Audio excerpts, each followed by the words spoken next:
ಧನುಸ್ಸು ರಾಶಿ ಹೇಗಿದೆ ಈ ವರ್ಷ 2025 ಅಂತ ನೋಡೋಣ. ನೋಡಿ, ಧನುಸ್ಸು ರಾಶಿಯವರಿಗೆ ಚತುರ್ಥದಲ್ಲಿ ಶನಿ ಇದ್ದಾಗ, ರಾಹು ಇದ್ದಾಗ ವಾಹನ ಪೀಡಿತಾನ, ಯಾರೋ ಹೇಳಿದ್ರು ಅಂತ ಹೋಗಿ second hand car, second hand ಗಾಡಿನೂ ನೋಡಿ ಅದನ್ನು ತೊಗೊಂಬಂದು ರಿಪೇರಿ ಇಟ್ಕೊಳ್ತಕ್ಕಂಥದ್ದು, ಪ್ರಮೋಷನ್ ಆಗ್ತಕ್ಕಂಥದ್ದು ಇರುತ್ತೆ. ಅದರ ಅರ್ಧಾಷ್ಟಮ ಶನಿ ಇರೋದರಿಂದ 4ರಲ್ಲಿ ಬಂದಾಗ ಮನಸ್ತಾಪೇನ ಪೀಡಂತೆ, ಸುಮ್ಮನೆ ಆದರೂ ಅಪವಾದ ಬರುತ್ತೆ. ಆ ಅಪವಾದನ ಸತ್ಯನೋ ಅಸತ್ಯ ಅಂತ ತಿಳ್ಕೊಂಡು ಮಾತಾಡ್ಬೇಕು. ಧನುಸ್ಸು ರಾಶಿಯವರು ಸ್ವಲ್ಪ ಸತ್ಯನ ತಿಳ್ಕೊಂಡು ಮಾತಾಡೋದು ಒಳ್ಳೆಯದು.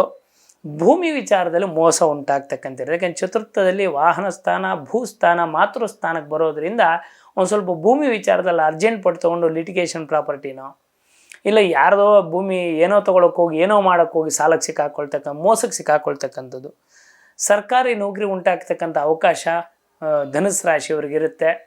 ಅದನ್ನು ನೌಕರಿ ಸಿಗುತ್ತೆ, ಜಾಬ್ ಸಿಗುತ್ತೆ ಅಂತ ಹೇಳ್ಬಿಟ್ಟು ಏನಂದರೆ ಅದು ಮಾಡೋದು ಬೇಡ. ಆ ಜಾಬ್ ಬಗ್ಗೆ ಕರೆಕ್ಟಾಗಿ ತಿಳ್ಕೊಂಡು ಆಮೇಲೆ ಮುಂದುವರೆದ್ರೆ ಒಳ್ಳೆಯದು. ಜೊತೆಯಲ್ಲಿ ವಾಹನವೇನಾದರೂ ಈ ವರ್ಷ ತೆಗೆದುಕೊಳ್ತಕ್ಕಂಥದ್ದಿದ್ದರೆ ಎಚ್ಚರಿಕೆಯಿಂದ ತಗೊಳ್ಳಿ. ಯಾರೋ ಹೇಳಿದ್ ತೊಗೊಳ್ಳೋದು, ಆಮೇಲೆ ಎಷ್ಟೇ ಅರ್ಜೆಂಟ್ ಇದ್ದರೂ ವಾಹನ ನಿಲ್ಲಿಸ್ತೀರಾ, ಬೀಗಿದಕ್ಕೆ ಹೊರಟೋಗ್ಬಿಡ್ತೀರ. ಹಾಗಾಗಿ ವಾಹನದಲ್ಲಿ ಸ್ವಲ್ಪ ಅದು ಮೋಸ ಆಗುತ್ತೆ. ವಾಹನ ವಿಚಾರದಲ್ಲಿ, ತಾಯಿ ವಿಚಾರದಲ್ಲಿ ಸ್ವಲ್ಪ ಎಚ್ಚರಿಕೆಯಿಂದಿರಿ. ಯಾಕೆಂದ್ರೆ ನಮ್ಮ ದೊಡ್ಡವರು, ನಾವು ಮಕ್ಕಳು ಏನು ಬೈದರೂ ತಂದೆ ತಾಯಿಗಳು ವಯಸ್ಸಾದಮೇಲೆ ಸುಮ್ಮನಿರ್ತಾರೆ ನಮ್ಮ ಮಕ್ಕಳು ಅಂತ. ಹಾಗಂತೇಳಿ ನಾವು ಹೇಗೆಂದರೆ ಅವ್ರನ್ನ ಮಾತಾಡಬಾರ್ದು. ನಾವು ಚಿಕ್ಕ ಮಕ್ಕಳಾಗಿದ್ದಾಗ ನಮ್ಮನ್ನು ಲಾಲನೆ ಪಾಲನೆ ಮಾಡಿರ್ತಾರೆ, ಅವ್ರ ವಯಸ್ಸಾದಾಗ ನಾವು ಮಕ್ಕಳ ಥರ ನೋಡ್ಕೋಬೇಕಾಗತ್ತೆ. ಹಾಗಾಗಿ ಧನುಸ್ಸು ರಾಶಿಯವರು ಸ್ವಲ್ಪ ತಾಯಿ ಜೊತೆ ಮನಸ್ತಾಪ ಮಾಡ್ಕೋಬೇಡಿ.